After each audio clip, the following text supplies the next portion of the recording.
Hello friends, मैं सुरजीत कुशवाहा इसके academy में आप सभी लोगों का स्वागत करता हूं।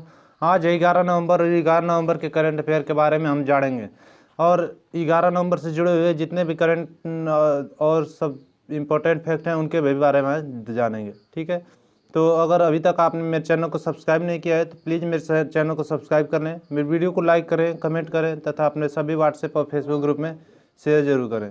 ठीक है दोस्तों, वीडियो को शुरू से लास्ट तक देखें। इस करंट अफेयर से आपको आने वाले जितने भी एग्जाम्स है उसमें मदद जरूर मिलेगी। ठीक है, तो चलिए शुरू करते हैं, देखते हैं आपके लिए पहला प्रश्न कौन सा है। तो पहला प्रश्न आपके लिए है, हाल ही में शांति और विकास के लिए विश्व विज्ञान दिवस कब मनाया गया है? तो शांति और विकास के लिए विश्व विज्ञान डे, वर्ल्ड साइंस डे कब मनाया गया है? तो ये मनाया गया है 10 नवंबर को। ये समाज में विज्ञान की महत्वपूर्ण भूमिका और उभरते हुए वैज्ञानिक मुद्दों पर बहस के लिए हर वर्ष 10 नवंबर को शांति और विकास के लिए विज्ञान दिवस मनाया जाता है। ठीक है, तो इस बार की विज्ञान दिवस की थीम क्या है? तो इस बार की विज्ञान दिवस की थीम है science for and with society. क्या है? Science for and with society. ठीक है, नेक्स्ट क्वेश्चन देख लेते हैं। नेक्स्ट क्वेश्चन कौन सा है? नेक्स्ट क्वेश्चन है, हाल ही में देश के सबसे लंबे मोटरवेल सिंगल लेन पुल का उद्घाटन कहाँ किया गया है? तो मोटरेबल सिंगल लेन पुल का उद्घाटन कहाँ किया गया है? तो ये किया गया है उत्तराखंड में। उत्तराखंड में किया गया है, तो उत्तराखंड के बारे में देख लेते हैं। उत्तराखंड की राजधानी देहरादून और समर कैपिटल अभी उत्तराखंड की बनी थी गैरसैंण। ठीक है, उत्तराखंड में के जो दिवस था 9 नवंबर 2000 को, जान ही रहे हैं कि 9 नवंबर 2000 को मैंने कल बताया था कि 9 नवंबर 2000 को उत्तराखंड उत्तर प्रदेश से अलग होकर अलग राज्य बना था। तो उसी दिन टिहरी गढ़वाल जिले में त्रिवेंद्र सिंह रावत जो वहाँ के मुख्यमंत्री है उत्तराखंड के, इन्होंने इस देश के सबसे लंबे मोटरेबल सिंगल लेन पुल का उद्घाटन किया है। ठीक है, तो उत्तराखंड में किया है। तो उत्तराखंड के बारे में कुछ और देखते हैं। उत्तराखंड के मुख्यमंत्री कौन है? त्रिवेंद्र सिंह रावत। गवर्नर है आपके बेबी रानी मौर्य। और उत्तराखंड में जिम कॉर्बेट नेशनल पार्क है, जिसका पुराना नाम क्या है? Heli national park. ये भारत का सबसे पुराना नेशनल पार्क है। उत्तराखंड में फूलों की घाटी है और उत्तराखंड के अभी क्रिकेट टीम के कोच बने थे Wasim Jaffer. Waste to energy पहल भी आपके उत्तराखंड में शुरू हुई थी। स्मृति वन का भी उद्घाटन आपके उत्तराखंड में हुआ था। भारत का जो सबसे बड़ी तितली है गोल्डन बर्ड विंग, ये भी उत्तराखंड में पाई गई थी। उत्तराखंड में ई ग्रंथालय की शुरुआत हुई थी, जिसमें जितने भी प्राइवेट और गवर्नमेंट यूनिवर्सिटी थे उनके बुक्स को ई बुक में चेंज किया जाना था। उत्तराखंड में फूलदेई त्यौहार मनाया जाता है, हरेला पर्व मनाया जाता है तथा कोरोना वायरस पोर्टल दृष्टि का सटीक जानकारी के लिए ये भी आपके उत्तराखंड में शुरू हुआ था। बेरोजगार युवाओं के लिए होप पोर्टल उत्तराखंड में शुरू हुआ था। भारत का पहला लाइकेन पार्क आपका भी उत्तराखंड में शुरू हुआ था। ठीक है, नेक्स्ट क्वेश्चन देख लेते हैं। नेक्स्ट क्वेश्चन कौन सा है? नेक्स्ट क्वेश्चन, हाल ही में किस टीम ने महिला T20 चैलेंज 2020 का खिताब पहली बार जीता है? ठीक है, पहली बार।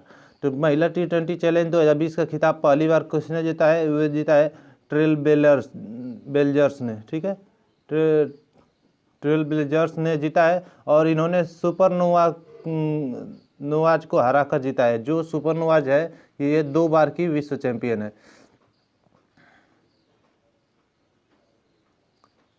ठीक है, 2 बार की ये चैंपियन है सुपरनोवा, और इसी को हराकर ट्रेवलर्स ने जीता है। और ट्रेवलर्स ने जीता है तो इसके अभी कप्तान कौन है? वो है स्मृति मंधाना।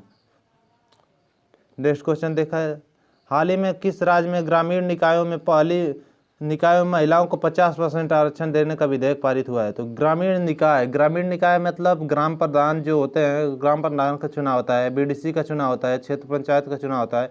इन्हें महिलाओं को 50% आरक्षण देने का विधेयक पारित हुआ है। तो कहाँ पारित हुआ है? ये हुआ है हरियाणा में।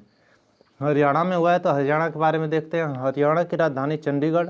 हरियाणा के मुख्यमंत्री मनोहर लाल खट्टर और गवर्नर हैं सत्यदेव नारायण आर्य। हरियाणा में पहली डबल स्टैक कंटेनर सुरंग बन रही है तथा पहले खेलो इंडिया गेम का भी आयोजन हरियाणा के पंचकुला में किया गया था। मेरा पानी मेरी विरासत आपकी हरियाणा में शुरू हुआ था। ई सचिवालय पोर्टल भी आपके हरियाणा में शुरू हुआ था। हरियाणा में सब ट्रॉपिकल फूड एक्सपो का आयोजन किया गया था तथा हरियाणा में हेल्प मी मोबाइल ऐप शुरू हुआ था। योगशालाएँ भी हरियाणा में खोली जाएंगे, जिसमें आयुष असिस्टेंट 1000 और आयुष कोच 22 रखे जाएंगे। समाधान से विकास नामक वन टाइम सेटलमेंट भी आपके हरियाणा में शुरू हुआ था। हरियाणा में किसान मित्र नियुक्त हुए थे। इसके साथ ही मैंने बताया था कि स्वास्थ्य मित्र कहाँ नियुक्त हुए थे, ये नियुक्त हुए थे आपके राजस्थान में, और आरोग्य मित्र नियुक्त हुए थे आपके आंध्र प्रदेश में। ठीक है, तो हरियाणा से इतनी जानकारी मिलती है, हरियाणा से इतनी जानकारी मिलती है। आगे क्वेश्चन देख लेते हैं। आगे क्वेश्चन कौन सा है? हाल ही में केन स्पियर्स का निधन हुआ है, वे कौन थे? तो केन स्पियर्स, इमेज में देख लीजिए, ये हैं केन स्पियर्स, इनका निधन हुआ। ये कौन थे? ये एक टेलीविजन संपादक थे, ये अमेरिकन टेलीविजन संपादक थे। नेक्स्ट क्वेश्चन है, हाल ही में कॉलिंसन डिक्शनरी ने अपना वर्ड ऑफ द ईयर 2020 किसे चुना है? तो कॉलिंसन डिक्शनरी ने, जो कॉलिंस डिक्शनरी है, उन्होंने अपना वर्ड ऑफ द ईयर किसे चुना है? तो ये चुना है लॉकडाउन को। बहुत सारे लोगों के द्वारा इसका प्रयोग किए जाने के कारण इस बार के लॉकडाउन को कॉलिंस डिक्शनरी ने अपना वर्ड ऑफ द ईयर चुना है। ठीक है, नेक्स्ट क्वेश्चन देख लेते हैं। हाल ही में वित्त वर्ष 2020 में भारत के सबसे उदार व्यक्ति कौन बने हैं? तो सबसे उदार व्यक्ति वित्त वर्ष 2020 में कौन बने हैं? तो ये बने हैं भारत के जो अजीम प्रेम जी। ठीक है, विप्रो के जो चेयरमैन हैं अजीम प्रेम जी, ये सबसे उदार व्यक्ति बने हैं। ऐसा क्यों? क्योंकि इन्होंने एक दिन में 22 करोड़ का दान दिया है और पूरे वर्ष में 7,904 करोड़ का दान दिया है। ठीक है, 904 करोड़ का दान दिया है, तो इसीलिए ये सबसे उदार व्यक्ति बन गए हैं। बने कौन? अजीब प्रेम जी, और ये विप्रो के चेयरमैन हैं। नेक्स्ट क्वेश्चन देख लेते हैं। हाल ही में आलिया जफर किस देश की क्रिकेट बोर्ड में पहली महिला सदस्य के रूप में नामित हुए? तो आलिया जफर किस देश की क्रिकेट बोर्ड की पहली महिला सदस्य के रूप में नामित हुई हैं? तो ये हुई हैं पाकिस्तान की।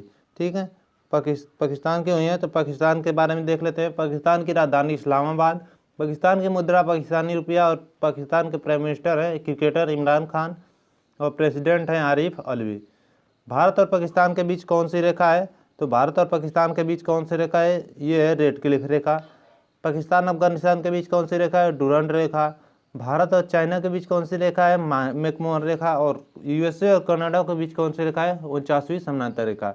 इसके साथ ही नॉर्थ कोरिया और साउथ कोरिया के बीच कौन सी रेखा है? तो वो है 38 पैरेलल 38वीं समानांतर रेखा। ठीक है, तो रेखाओं से संबंधित कुछ ये जानकारी थी। आगे देख लेते हैं। हाल ही में your best day is today, your best day is today नामक पुस्तक किसने लिखी है? तो ये लिखी है अनुपम खेर ने। ठीक है, अनुपम खेर की ये बुक है। इन्होंने अपने लॉकडाउन के अनुभव को साझा करते हुए ये बुक का अनावरण किया है। Your best day is today. ठीक है, अनुपम खेर की बुक है। नेक्स्ट क्वेश्चन देख लेते हैं। हाल ही में किस देश ने विश्व का पहला 6G सैटेलाइट लॉन्च किया है? तो अभी विश्व का पहला 6G सैटेलाइट लॉन्च किसने किया है? ये किया है चीन ने। चीन ने किया है, तो चीन के बारे में देखते हैं। चीन की राजधानी बीजिंग, चीन की मुद्रा रेनमिनवी, चीन में हाई स्पीड मैंगलेव का सफलतापूर्वक परीक्षण किया गया था। ये हाई स्पीड मैंगलेव क्या है? हाई स्पीड मैंगलेव एक ट्रेन है जिसकी एक स्पीड बुलेट ट्रेन की स्पीड के लगभग डबल है। ठीक है, चीन के बारे में देखते हैं। चीन के प्रेसिडेंट इस समय कौन है? तो वो हैं शी जिनपिंग। शी जिनपिंग आपके चीन के प्रेसिडेंट है। नेक्स्ट क्वेश्चन देख लेते हैं। हाल ही में 13वें अर्बन मोबिलिटी इंडिया सम्मेलन 2020 का उद्घाटन किसने किया है? तो 13वें अर्बन मोबिलिटी इंडिया सम्मेलन 2020 का उद्घाटन किसने किया है? तो ये किया है जो हमारे शहरी विकास एवं आवास मंत्री हैं हरदीप सिंह पुरी, इन्होंने इसका उद्घाटन किया है। आगे देखते हैं। हाल ही में मेरिलबोर्न क्रिकेट क्लब फाउंडेशन का नया संरक्षक किसे नियुक्त किया गया? तो मेरिलबोर्न क्रिकेट क्लब फाउंडेशन का नया संरक्षक किसे नियुक्त किया गया है? तो ये नियुक्त किया गया है माइकल होल्डिंग को। ठीक है, ये माइकल होल्डिंग जो हैं ये वेस्ट इंडीज के पूर्व तेज गेंदबाज हैं। ठीक है, और इन्हीं को मेरिलबोर्न क्रिकेट क्लब फाउंडेशन का नया संरक्षक नियुक्त किया गया है। आगे देख लेते हैं। आगे है, हाल ही में आरबीआई ने किस बैंक पर लगे सभी प्रतिबंधों को हटा दिया है? तो आरबीआई ने किस बैंक पर लगे सभी प्रतिबंधों को हटा दिया है? तो ये इक्विटास स्मॉल फाइनेंस बैंक पर लगे सभी प्रतिबंधों को हटा दिया है। आरबीआई ने 6 सितंबर को इस पर बैन लगाया था, प्रतिबंध लगा दिया था, और अब जाके इसको प्रतिबंध को हटा दिया है। तो आरबीआई ने हटाया। तो आरबीआई के बारे में देख लेते हैं। आरबीआई की फुल फॉर्म होती है reserve bank of India. RBI के स्थापना हुई थी 1 अप्रैल 1935 और हेडक्वार्टर है मुंबई में। आरबीआई का गवर्नर कौन है? ये है शक्तिकांत दास। और ये कौन से नंबर के गवर्नर हैं? तो ये है 25 नंबर के गवर्नर, ठीक है, 25वें नंबर के गवर्नर हैं आरबीआई के। हाल ही में डीडीसीए का नया कोषाध्यक्ष किसे नियुक्त किया गया? तो डीडीसीए मतलब Delhi and district cricket association, इसका नया कोषाध्यक्ष किसे नियुक्त किया गया है? तो ये किया गया है रोहन जेटली को। ये अरुण जेटली के लड़के हैं और रोहन जेटली, और इन्हीं को अभी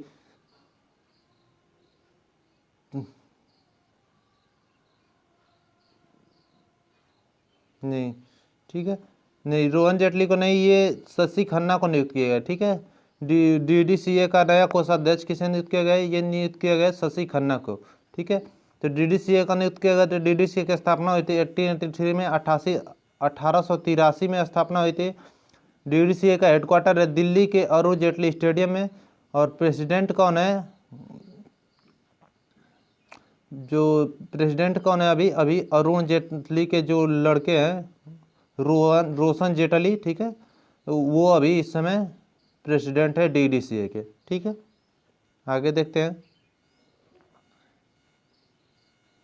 हाल ही में आभासी एससीओ शिखर सम्मेलन की अध्यक्षता किसने की है? तो आभासी एससीओ शिखर सम्मेलन की अध्यक्षता किसने की है? तो ये की है रूस के राष्ट्रपति व्लादिमीर पुतिन ने, ठीक है। रूस के जो राष्ट्रपति हैं व्लादिमीर पुतिन, इन्होंने इसकी अध्यक्षता की है।